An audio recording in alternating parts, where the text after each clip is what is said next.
السلام علیکم ناظرین، ہم بات کریں گے جے آئی ٹی کے حوالے سے جو تفتیش کاری کا طریقہ جاری ہے وہاں پہ، اور ساتھ ساتھ سپریم کورٹ کے اندر آج حسین نواز صاحب کی درخواست لگی ہوئی تھی جو سپریم کورٹ نے مسترد کر دی۔ حسین نواز صاحب کہہ یہ رہے تھے کہ بلال رسول صاحب جو کہ securities and exchange commission of Pakistan کے ساتھ ہیں، وہ میاں محمد اظہر صاحب کے رشتہ دار ہیں، اس لیے ان کو اس تفتیشی ٹیم میں ہونے کا کوئی حق حاصل نہیں ہے۔ ساتھ عامر عزیز صاحب اسٹیٹ بینک آف پاکستان کے ساتھ ہیں، اور ان کے کہنے کے مطابق یہ حدیبیہ پیپر ملز میں انویسٹیگیٹر رہے ہیں شریف خاندان کے خلاف جنرل پرویز مشرف کے دور میں، اس لیے وہ بھی نہیں ہو سکتے۔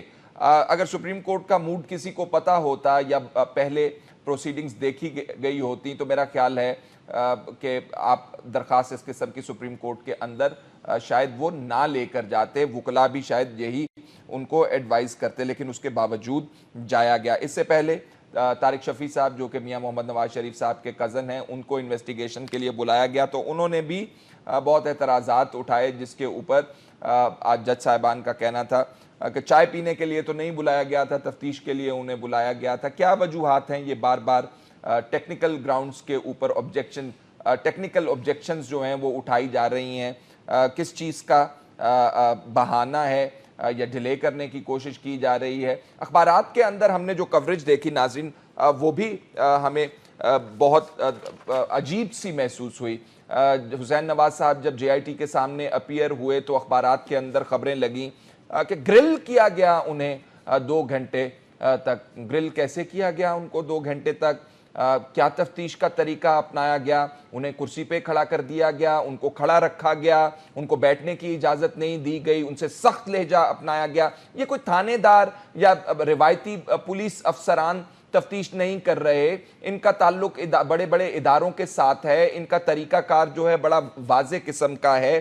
تو پھر اس طرح کی خبروں کی اشاعت، اس طرح کی کوریج، اس طرح کی آبجیکشنز کیا کرنے کا یہ جو ہے تمام تر اشارے ہیں۔ اس حوالے سے ہم بات کرنا چاہتے ہیں۔ ہمارے ساتھ کامران مرتضیٰ صاحب، سابق صدر سپریم کورٹ بار ایسوسی ایشن، فون لائن کے اوپر موجود ہیں۔ کامران صاحب، اب ہم نے لمبا چوڑا ابتدائیہ دے دیا، سوالات اس میں سے کئی کھڑے ہو گئے۔ ہم چاہتے ہیں کہ ذرا آپ یہ جو طریقہ کار ہے تفتیش کا اور جو بار بار سپریم کورٹ کا دروازہ کھٹکھٹایا جا رہا ہے، آپ کو کس طرح دیکھتے ہیں اس کو؟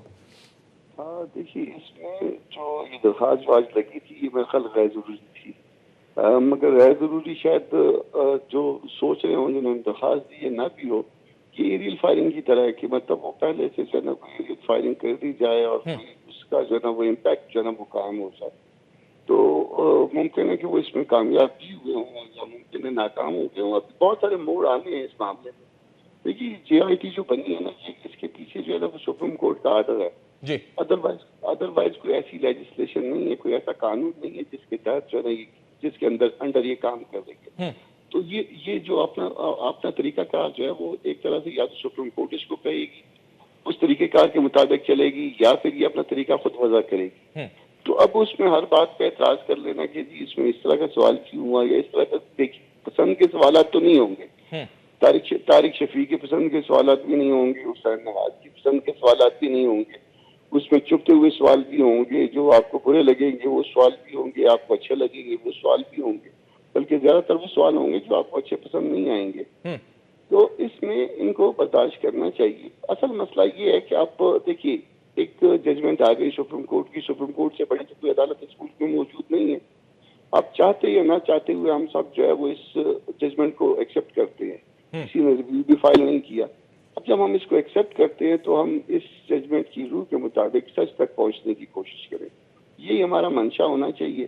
یا تو ایک بات یہ ہوتی ہے نا کہ کوئی ہمارے یہاں بلند ہو کہ ہم نے کوئی بھی جو جب بھی کوئی ایلیگیشن لگے اور وہ جا کے وہ سچ کو، اگر کوئی بات سچ ہے تو اس کو ایکسیپٹ کر لے، اگر ایکسیپٹ کر لے گا تو بڑی اچھی بات ہوتی ہے۔ جیسے یورپ میں ہوتا ہے، وہ کوئی بھی ایسا ایلیگیشن آ جاتا ہے، کوئی سچ ہوتا ہے تو ان میں اتنی اخلاقی ضرورت ہوتی ہے کہ اس کو ایکسیپٹ کرتے ہیں اور اس کے بعد جو بھی اس کے کانسیکوینسز ہیں فیس کرتے ہیں یا ریزائن کرتے ہیں۔ ٹھیک ہے، ہمارے یہاں جو ہے نا وہ ہمارے یہاں تو کہتے ہیں کہ جب آپ ثابت کریں گے تو میں آ دوں گا نا، ثابت کرنا نہ کرنا یہ بڑا لمبا مسئلہ ہوتا ہے۔ اب یہ معاملہ شروع ہو گیا ہے اور دونوں فریقوں نے اس ججمنٹ کو ایکسیپٹ کیا ہوا ہے۔ اب جب ایکسیپٹ کر لیا تو پھر اب اس بات پہ چلنا چاہیے کہ جو طریقہ کار جے آئی ٹی کے لیے سپریم کورٹ وضع کر دے یا جو طریقہ کار وہ خود وضع کر دے اس کے مطابق چلنا چاہیے، کوآپریٹ کرنا چاہیے. میرا خیال ہے کامران صاحب آپ نے میرے اگلے سوال کا بھی جواب دے دیا. ہم چاہتے تھے کہ آپ اس بات پر روشنی ڈالیے کہ جب میاں محمد نواز شریف خود کہہ چکے ہیں، وزیر اعظم خود کہہ چکے ہیں کہ ہم کسی بھی قسم کی تفتیش کا سامنا کریں گے، کسی قسم کی بھی تلاشی دینے کے لیے تیار ہیں اور ہم کوآپریٹ کریں گے، تو اس کے بعد یہ اعتراضات اٹھانا بالکل ہی بے معنی لگتا ہے. تو اس سے پھر ہم معنی اخذ کرنے کی کوشش کرتے ہیں. ادھر آ جائیے. حسین نواز صاحب جے آئی ٹی کے پاس جاتے ہیں اور ان کے ساتھ ان کا ایک جونیئر میں کہوں گا سعد ہاشمی صاحب جو ہیں وکیل ہیں، وہ مخدوم علی خان صاحب کے چیمبر سے وابستہ ہیں. تو حسین نواز صاحب کو کیا ادراک تھا کہ ان سے کوئی پیپر کوئی سبمٹ نہیں کیا، کہتے ہیں کسی قسم کا کوئی انہوں نے ایویڈنس نہیں دیا، تو خالی جوابات انہوں نے دینے تھے. ابھی اور موڑ آئے گا جس میں حسین نواز صاحب جو ہیں شاید کسی اپنے سینئر وکیل کو ساتھ لے کے جا سکیں اور کوئی کاغذات وہاں پہ جے آئی ٹی کے سامنے رکھ سکیں؟ دیکھیے اب تو یہ پریلیمنری تھا نا، جو کچھ بھی تھا اس سے ابتدائی طور پہ انہوں نے تفتیش کی ہوگی. اب ان سوالوں سے اور سوال اٹھیں گے اور ڈاکومنٹس جو ہیں وہ ریلیٹ کرتے ہیں حسین نواز صاحب سے زیادہ تر. تو وہ ڈاکومنٹس انہوں نے یا تو مانگے ہوں گے یا مانگیں گے. اب دونوں صورتوں میں جو ہے نا وہ ان کو اس کے بعد آنا پڑے گا. اور یہ جو تفتیش ہے، یہ تفتیش ان کے گرد جو ہے وہ گھومتی رہے گی. اس میں میرا خیال ہے ایک دفعہ سے شاید زیادہ دفعہ ان کو آنا پڑے جے آئی ٹی کے سامنے اور ان کو ڈاکومنٹس دینے پڑیں گے. اور اگر ڈاکومنٹس نہیں دیں گے تو پھر پریزمپشن جو ہے ان کے اگینسٹ جا ہوگی یا ہو سکتی ہے. کامران صاحب میں یہ جاننا چاہتا ہوں کیونکہ جے آئی ٹی کے طریقہ تفتیش کے اوپر بھی آبجیکشنز ریز کی جا رہی ہیں.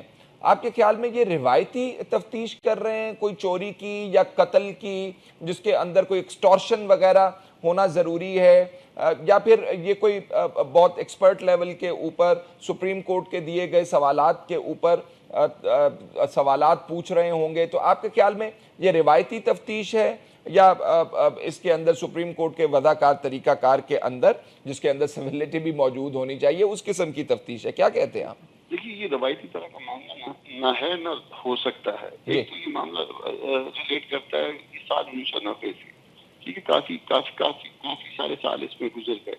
پھر اس کے بعد جو ہے نا یہ الیجلی الزام یہ ہے کہ ایک وائٹ کالر کرائم ہے. اگر وائٹ کالر کرائم ہے تو اس کے لیے روایتی طریقے سے اس تک پہنچنا ممکن نہیں ہوتا. اس لیے اس میں ایکسپرٹس ڈالے گئے ہیں. سپریم کورٹ نے خود بھی کچھ سوالات فریم کیے اور ظاہر ہے ان سوالات کی روشنی میں یا ان سوالات سے کچھ آگے جا کے کہ جے آئی ٹی بھی اپنے سوال فریم کرے گی اور اس نتیجے تک کسی بھی نتیجے تک پہنچنے کی کوشش کرے گی.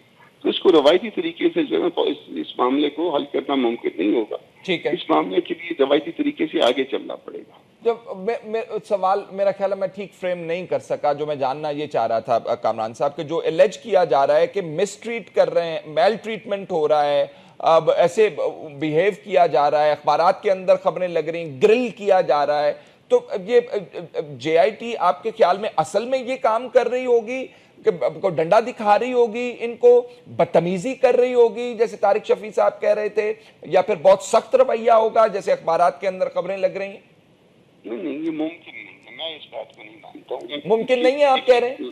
نہیں، یہ ممکن نہیں ہے کہ انہوں نے کسی تھانے دار کی طرح بیٹھے ہیں اور آتے سار انہوں نے منچوں کو تاؤ دیا اور پھر اس کے بعد طارق شفیع صاحب کو کہا کہ دیکھ لو آپ فلان تھانے دار کے سامنے آپ میری شہرت نہیں جانتے. اس طرح کی باتیں نہیں ہوتی ہیں. یہ سارے پڑھے لکھے لوگ ہیں، جے آئی ٹی والے 6 کے 6 ممبرز ہیں اور اس کے بعد ان کو پتا ہے کہ سپریم کورٹ بیٹھی ہے اور پھر سارا میڈیا جو ہے وہ الرٹ ہے، پبلک ساری جو ہے اس میں دلچسپی رکھتی ہے. ایسا ممکن نہیں ہے کہ ان کو کوئی تھریٹنگ قسم کا. ہاں یہ ہے کہ آپ کو سوال پسند نہ آیا ہو، یہ تو ممکن ہے. ٹھیک ہے، یہ آپ کو رویہ پسند نہ آیا ہو کہ آپ کو جو ہے ایک بہت زیادہ اسپیشل ٹریٹمنٹ نہ دی ہو، ان کے چہرے اسپاٹ ہو، ان کو کوئی مسکرا کے بیچ کے بات نہ کر رہے ہو. میرا خیال ہے کہ ممکن نہیں ہے کہ کوئی ایسا پڑھا لکھا آدمی اس طرح سے کر نہیں سکتا اور ان کو پھر اپنی میرا خیال ہے ذمہ داری کا احساس بھی بہت بڑا معاملہ ہے. ٹھیک، اور یہ بھی جاننا چاہتے ہیں کامران صاحب کہ جو وکیل گئے ان کے ساتھ حسین نواز صاحب کے ساتھ وہ جونیئر وکیل تھے. تو ایک ایسے بڑے معاملے میں جہاں پہ وزیر اعظم صاحب کی سیاست ایٹ سٹیک ہو, جہاں پہ شریف خاندان کی بطور خاندان سیاست ایٹ سٹیک ہو, اور بڑا نام ہے, اس کے اوپر داغ لگنے کا معاملہ ہو, اس ایسی انویسٹیگیشن میں ایک جونیئر لائر کو لے کے جایا جائے تو کیا ریپریزنٹ کرتا ہے؟ گیم پلان ہے کوئی کہ کہا جائے کہ آپ جونیئر لائر لے جائیں, ان سے کہیں کہ ہمیں ٹائم دے دیں, فی الحال آپ کے جس سوالات کا یہ ٹیسٹر تھا کہ آیا وکیل کی موجودگی کو پرمٹ کریں گے کہ یا نہیں کریں گے. ٹھیک ہے نا, نارملی تو ڈیورنگ دی انویسٹیگیشن وکیل کا کوئی کام نہیں ہوتا, یہ اگر انویسٹیگیشن ہے تو پھر وکیل کا کوئی کام نہیں تھا. مگر وہ جونیئر کو اس لیے بھجوایا گیا تاکہ وہ اگر فرض کر لیجیے وزا کے مخدوم صاحب خود جاتے اور وہ جائے کی انکار کر دیتی تو پھر وہ ایک عزت کا یا انا کا مسئلہ شاید آ جاتا. تو یہاں انہوں نے ٹیسٹ کیا ہے, میرا خیال ہے وہ یہ واٹر ٹیسٹنگ ہے. ٹھیک ہے, دیکھیے ہاں ٹھیک ہے نا, کہ دیکھیں کہ وکیل کو پرمٹ کرتے ہیں یا نہیں کرتے ہیں. ٹھیک, ذرا سپریم کورٹ کی طرف آئیے گا جہاں پہ درخواست جو ہے اعتراضات کی ڈسمس کر دی گئی ہے. آئندہ آنے والے دنوں کے اندر نمبر ایک, کیا آپ محسوس کرتے ہیں کہ اس قسم کے مزید ٹیکنیکل قسم کے اپریہنشنز یا گراؤنڈز لیے جائیں گے تفتیش کے اندر رکھنا ڈالنے کے لیے یا ڈیلے کرنے کے لیے مبینہ طور پہ, یا پھر اب سمجھ آ گئی ہوگی کہ سپریم کورٹ کا موڈ کیا ہے؟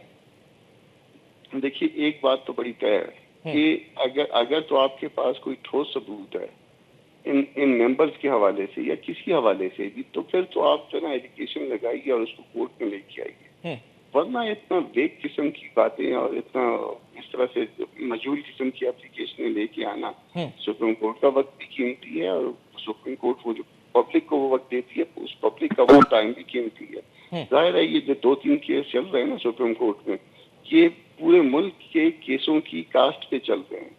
یہ اگر فرض کر لیجئے کہ یہ کیس نہ ہوتا یا اس کے ساتھ جو اس پارٹی نے دوسری پارٹی کے خلاف کیس کیا ہوا ہے, تو پھر وہ کیسز جو عام پبلک کے کیسز ہیں جس کے لیے عام پبلک لائن میں انتظار میں کھڑی ہے سالوں سے, پھر ان کی باری شاید کچھ بہتر انداز میں جلدی آ جاتی.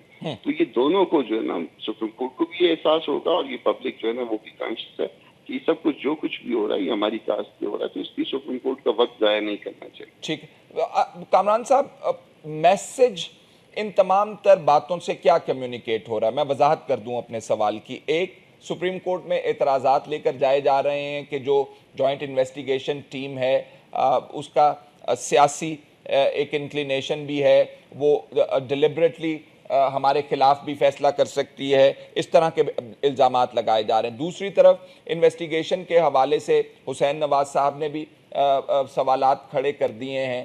تو کیا میسج دیا جا رہا ہے لوگوں کو میڈیا کے تھرو کہ بہت سختی کی جا رہی ہے ہمارے ساتھ اور بہت ایک ریگرس ایکسرسائز کے تھرو وزیر اعظم اور ان کے خاندان کو گزارا جا رہا ہے, یا وہ واقعی ایسا محسوس کر رہے ہیں؟ کامران صاحب دیکھیے, ایک بات تو یہ ممکن ہے کہ وہ واقعی ایسا محسوس کر رہے ہوں, اور اگر ایسا محسوس نہیں کر رہے تو اس بات سے جو ہے نا وہ 2 میسج جاتے ہیں. جی, ایک تو یہ کہ وہ پبلک کو میسج دے دیا جائے کہ جی ہمارے ساتھ تو بڑا ظلم ہو رہا ہے, بڑی زیادتی ہو رہی ہے, وہ اس کے بعد آنے والی 2 صورتوں میں وہ اس میں سے سرخرو ہونے کی کوشش کریں گے. اور دوسری بات یہ کہ یہ جو اس میں جو ایک فریق ہے عمران خان صاحب والے, انہوں نے جو کچھ آج ہوا ذرا اس کو بڑا اپریشیٹ کریں گے, اور کہیں آج انہوں نے کہہ دیا ہوگا کہ یہ جو CIT ہے یہ وہی بہت اچھے انداز میں چل رہی ہے. تو جو کل ان کے اس پہ آبجیکشن تھے وہ بھی آج انہوں نے جو ہے نا وہ آبجیکشن ان کے ختم ہو گئے. ایک بینیفٹ تو یہ مل گیا نا شاید شری فیملی کو